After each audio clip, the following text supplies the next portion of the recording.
Hello, hello mga mare. At ito na nga, ginising na tayo ng anak natin dyan na bunso. Gising na daw kasi nga papasok pa yung kanyang ate, mga kuya. Wala pa kaming sinaing at magluluto ng ulam. Ayun nako mga mare, makalat pa yung baba namin mga inay kasi nga tanghali na si inay nagising. Ayan, ang mga kinainan nila ng umagahan. Ayan. Ayan, marami pang kalat sa lamesa. Kaya dito si inay sa baba na lang muna naghiwa-hiwa ng mga kamatis, sibuyas, bawang at etc. At eto na nga kasi ginising na tayo ng anak natin dyan para nga kasi makapagluto na tayo na maaga. Hindi ko na muna gagalawin yung sa lamesa at sa lababo, pero igigilid ko lang naman yun doon sa lababo para pag makapaghugas tayo ng mga ulam is wala siyang kalat doon. Pero ayan o. Yan, nakita niyo yung inangat ko na yan. Fish fillet yun. Wow, fish fillet. Marami tayong ulam ngayon kasi alam niyo mga mare. Ayo, tignan mo yung ano namin. May bago kaming, katanya, ayun, gripo. Lagay ng aking jowawers. Pinalitan yung aming gripo. Kasi nga sira na yun. Ayan. Inugasan muna natin yung talong. At ito pa, may bigay pa si Mudra. Ayan ang Mudra Bells. Dumating kasi yung kagabi. Kasama ang aming baby Caleb.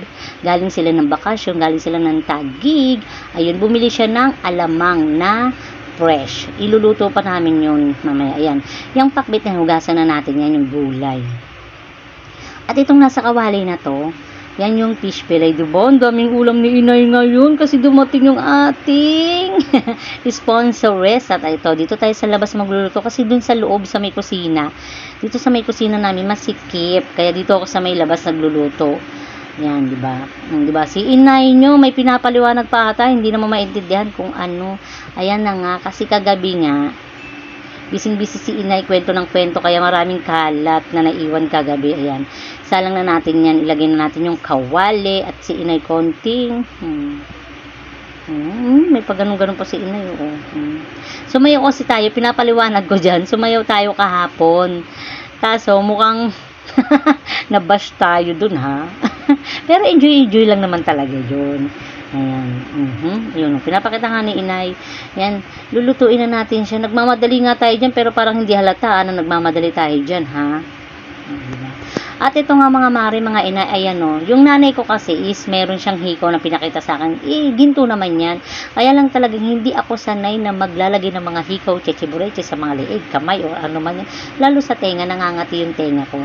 Kahit ba yan silver o ginto yan, hindi na ako sanay kasi matagal nang hindi nalalagyan ng ano ko yung tenga ko ng hikaw.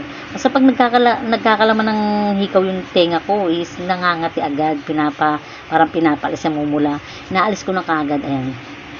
Gisahin na natin yan. Diba? Ayan. Lagyan natin sibuyas, bawang. Ayan. May pinapaliwanag sa inyo, hindi mo na mamarinig. Ayan. Alam nyo, ako mga mare, mga inay, konting mangulay, ayan yung bagong. Kasi nga ang lulutuin natin is ano ba to? Pakbet. Yan. Alam nyo mga mare, kasi pag ako nagluluto, yung mangulay green, ay mangulay brown lang. Ayan, yan. Ulam namin kagabi is manok, tsaka meron siyang natirang tinapa, yung kapatid ko. Yun na lang yung ilahalo namin sa may gulay, para meron siyang laman-laman ng konti. Yan. Kaysa naman nga na mamasayang yung ulam namin kagabi is isasahog namin siya sa gulay. Ayan. O, tignan niyo tong kapatid ko. Nakialam, hindi daw gano'n ang paggisa. Gusto daw niya yung talagang medyo konting brown na cream na brown. Siya pa nga yung sabi niya ganyan, dudurugin mo kasi para lumasa yung kamatis, yung sibuyas. Nakialam pa nga, sabi ko, bala ka dyan, basta ako kasi mga mare, pag nagluluto, pag nakita kong ma-brown lang ng konti, okay na yun, sabay gisa na ng gulay. Pero yung kanya, gusto niya talaga is durog, talagang malalasahan yung mga ingredients dun sa may yan. Nilagay ko na yung dyan, yung bagoong. Ayan. O, diba? Mga mare, hindi ko alam sa mga yan. Hindi nila type yung luto ko ng nanay ko at saka ng mga kapatid ko. Bahala sila. Ako naman ang madalas nilang pinaluluto. Bahala sila, diba? Hindi nila type yung luto ko, pero ako yung pinagluluto nila lagi. Mga mare, ayan. May nakita nga ako sa loob. Diba? Sabi ko, mamaya ko nagagawin yung gawaing bahay. Tignan yung mga mare, ayan. Silip tayo sa loob. Ang aking anak na dalaga Ayan, tignan nyo. Oh. Dahan-dahan natin yung buksan. Kasi pag nakita na naman niya, magagalit na naman sa akin yan. Sabi niya, mama, binibidyo na naman. O, nakita nyo ba yung lamesa na yan? Nawala ng kalat. Ay, thank you, anak. Ayan, nag-iisa kong anak na babae yan. Ayaw niya na binibidyohan ko siya. Ayan talaga is, bago pumasok ng school yan, gagawin niya, maglilinis ng konti, ganyan, tatanggalin yung mga kalat, para may konting tulong din siya sa akin, di ba? Ganyan ang gawain ng anak kong babae. Talagang kumikilos siya bago siya pumasok. Ganyan. Wala na siyang yung hindi mo sasabihan na, babe, maglinis ka, ganun. Pero minsan kahit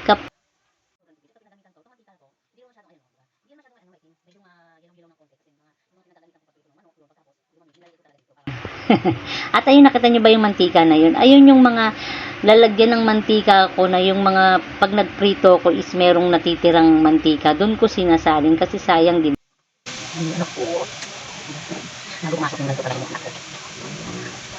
Ayan, pasilip-silip tayo sa loob kasi nga, di ba tinatago ko pa yung camera dyan kasi nga magagalit sa akin niya pag nakita ko na siya ay binibidyohan ko. Yun, nakita niyo ba yung batang bulilit?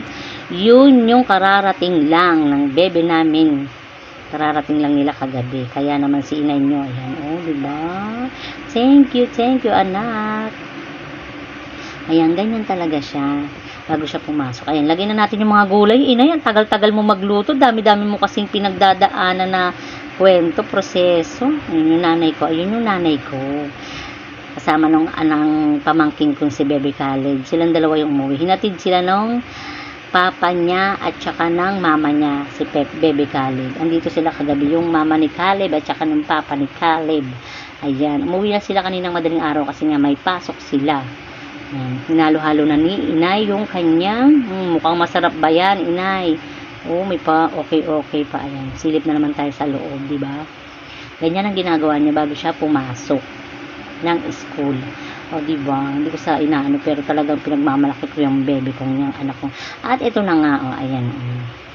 Ayan na yung ating pakbet. At ito naman, ready to finish na. Mukhang masarap, inay, ha?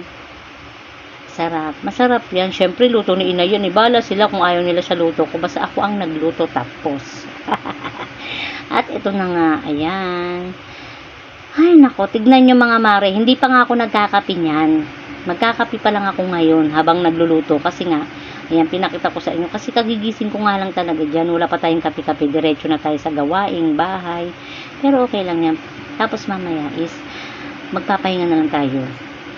Meron pa tayo kasing dalawang ulam na lulutuin, yung fish fillet at saka yung alamang na fresh. Iluluto natin yun. Kasi nga pag namili yung kapatid ko, inutusan ng nanay ko, pang hanggang gabi na naming ulam para hindi na kami isang puntahan lang ng palengke. Ayan. Bagong gising niya si inay, ha? Ay nako, ganyan ang buhay ni inay araw-araw. Marami pang susunod yan, maglalaba pa nga ako niyan eh. Thank you for watching.